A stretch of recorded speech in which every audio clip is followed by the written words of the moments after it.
Danes pa sem se s kolesom odpravil tukaj v neko portugalsko gorovje, kjer bom naredil 60-kilometrski krog s 1500 višinci.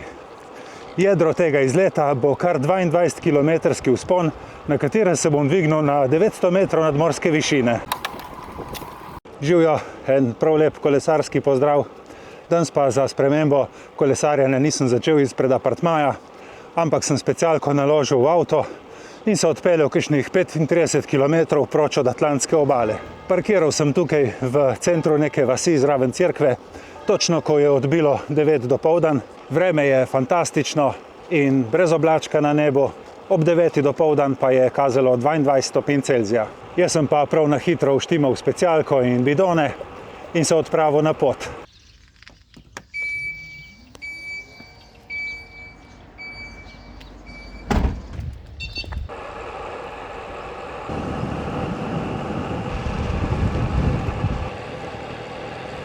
Moj krog se je začel zelo prijetno, po eni taki prazni asfaltirani cesti med evkaliptusovimi gozdovi, ampak že po par kilometrih se bom kar takoj spopadel s preomenjenim 22-kilometrskim vzponom. Tako, vzpon se je uradno začel. Štart je bil približno na 80 metrih nadmorske višine, po 22 kilometrih se pa konča na 900 metrih nadmorske višine.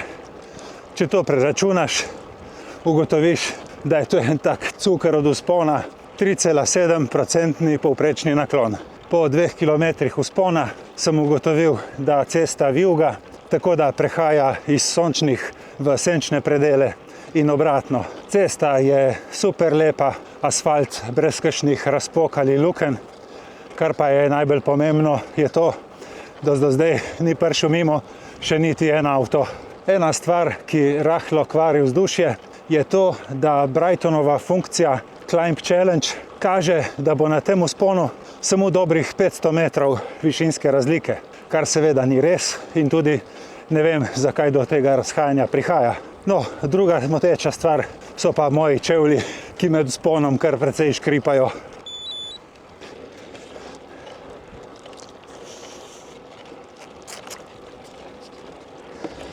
Prav super mi je všeč. Vzpon je izredno enakomeren, ves čas kaže tam okoli 4%, jaz ga zaenkrat vozim v 5. prestavi in tam nekje med 14 in 15 na uro. Ravno zaradi te hitrosti vzpon zelo hitro beži mimo, kilometri se kar topijo, opravil sem jih že 6, še 16 jih imam do vrha. Po 6 kilometrih je mimo prišel tudi prvi avto.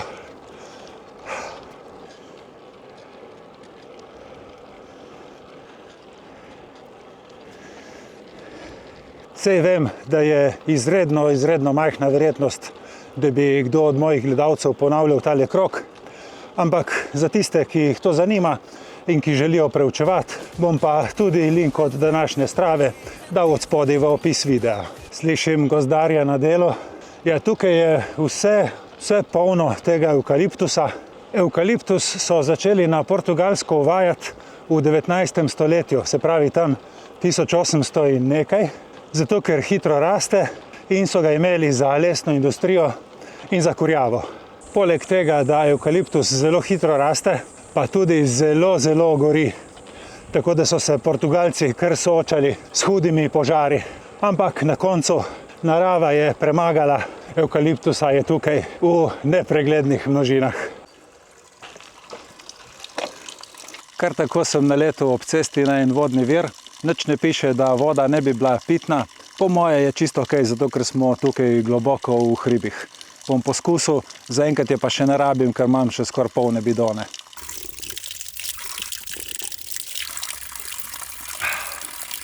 Izredno hladna in izredno okusna. Super je. Že zaradi tega predvidevam, da je voda pitna, zato ker vse skupaj deluje kot nekakšen piknik plac. In če bi bilo z njo karkoli narobe, bi to zagotovo pisalo. Zelo sem vesel, da sem se odločil za ta vzpon, res. Če samo pomislim na prejšnji video, kaj je bilo enega prometa, tukaj pa res mir, tišina, samota, prijetno vreme, kaj še hočeš več. Res super. Ja, tle sem pa naletel prav na nek betonski jark, po katerem kar tako teče voda z hriba dol. Ne veva, je na vrhu kakšno zajetje ali kaj. Očitno je tukaj vode na pretek. Sicer sem pa že omenil v enem od prejšnjih videov, da je voda na Portugalskem tukaj iz pipe normalno pitna in tudi okusna. Razen nekatere pipe ob cesti imajo pa napis, da voda ni kontrolirana in s tem uživanje ni najbolj priporočljivo.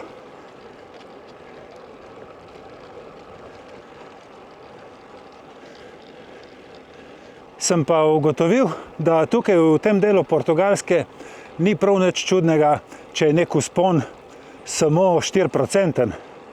Kar sem vozil tudi gor bolj na severu, se je gibalo maksimalno tam do 4,5. Posamezni klančki že grejo več, ampak povprečja celotnih klancev so bila med 4 in 5. Mi bi seveda vsi radi videli, da bi bil tukaj en 22-kilometrski vzpon s 7-8%, ampak tle na Portugalskem jih jaz nisem zasledil. Mogoče kje so, ker ne poznam cele dežele, ampak tle v teh krajih jih ni takih.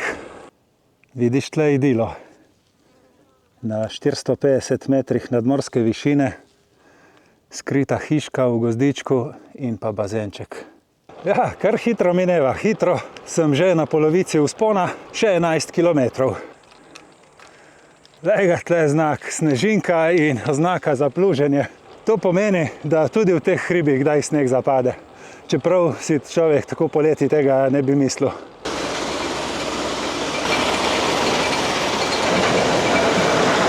Sem že mislil najprej, da mi gre en velik kamion nasproti. Po sem pa ugotovil, da je tle neki kamnolom in stroj.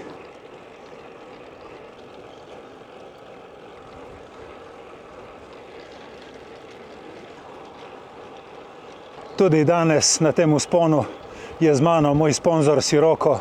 Gre za špansko spletno trgovino, kvalitetna znamka kolesarskih oblačil in pa tudi oblačil za druge športe.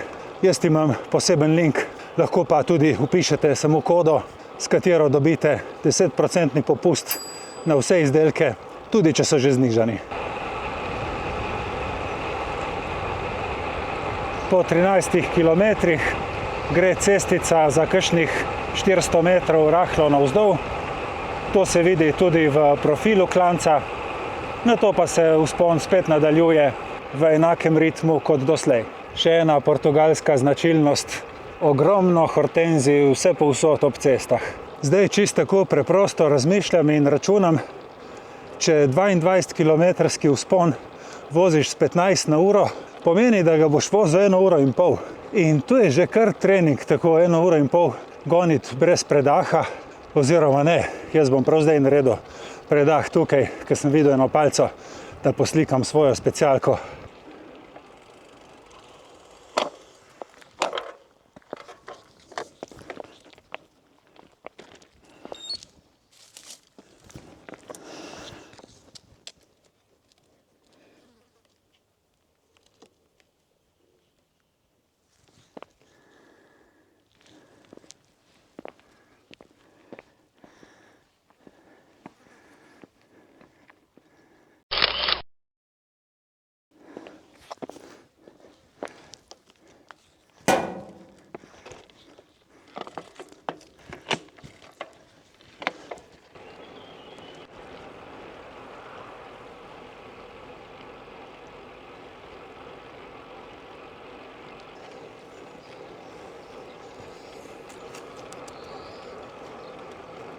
Pa še eno stvar tuhtam zdaj.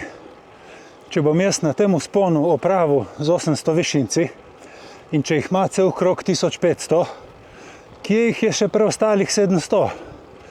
No, videl sem, da profil drugega dela kroga ne gre samo navzdol, ampak je tako malo nažagan, tako da očitno se bojo višinci nabrali tam. Ampak najprej zaključimo s tem vzponom, potem se bom spopadal z naslednjimi.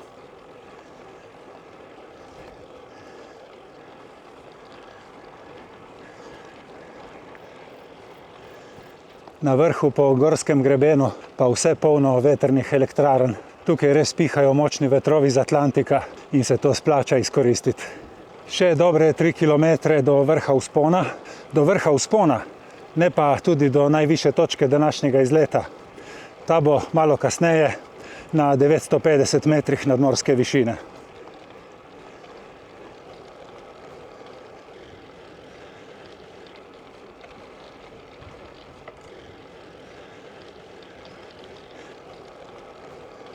Sem na vrhu vzpona, tukaj vidim, da se cesta prevesi navzdol, na števcu mi pa kaže 877 metrov nadmorske višine, kar je precej blizu 900 metrov, ki jih je kazala Strava.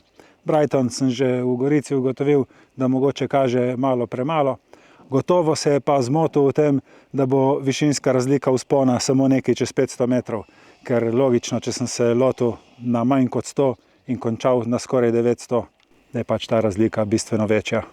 Zdaj gre pa cesta, kaj pa vem, kilometer, dva navzdol, potem pa ji sledi nov vzpon, na katerem se bom dvignil na najvišjo točko današnjega izleta in to je na 950 metrov.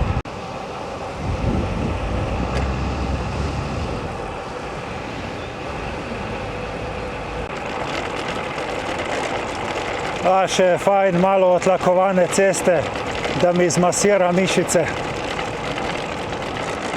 Ampak prej, ko se pa spravim na ta najvišjo točko današnjega izleta, sem pa tle zagledal še en kafič, tako da sem se ustavil na eni kavici. You need a glass? Obrigado. Oh, it's No, okay. thank you. Obrigado.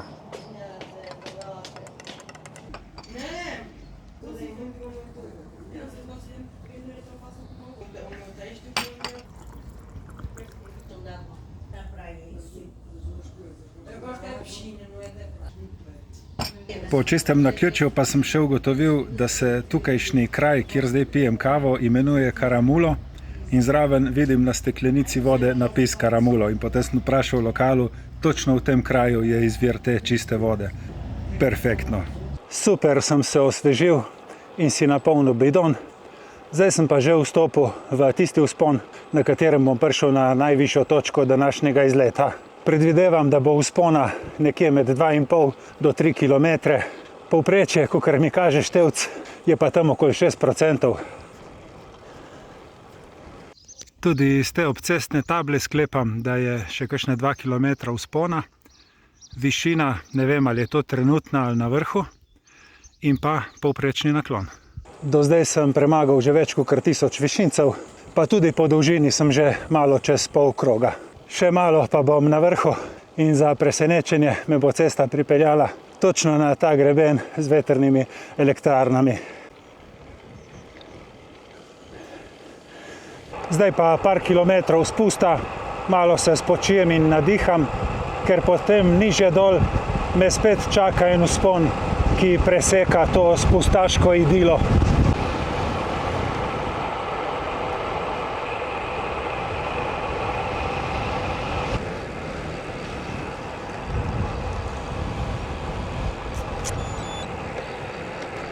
Naslednji vzpon naj bi se začel čez kakšnih 6 kilometrov.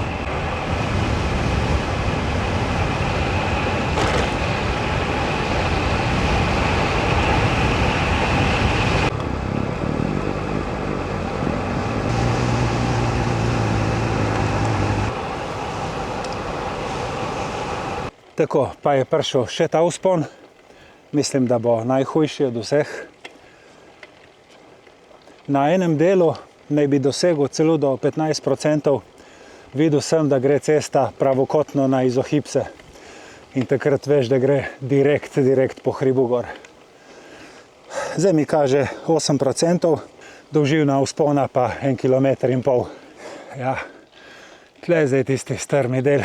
13%, pa verjetno bo še kaj več. 14%. To pa je bilo. Zdaj v drugem delu je vzpon malo popustil.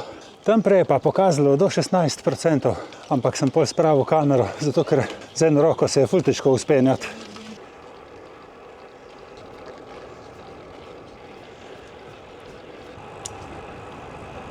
Še malo pa bom na vrhu, potem pa spet sledi en daljši spust. Dol čisto na dnu, malo pred zaključkom kroga, bo pa še en manjši vzpončič.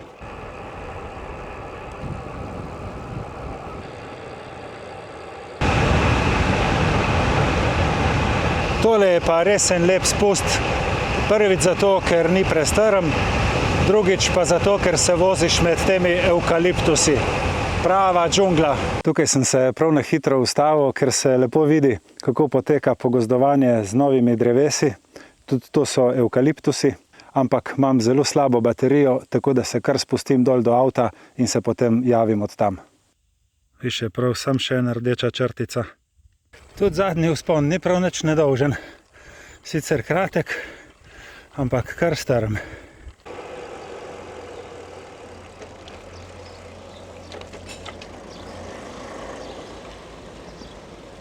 Tako, pa sem nazaj, krog sem zaključil, naredil sem točno 60 km in 1455 višincev. Vozil sem se dobre 3 ure, tako da imam povprečje 19 km na uro. Hvala, ker ste bili z mano na tem izletu, hvala vam za pozornost in se vidimo prihodnjič. Čau, čau!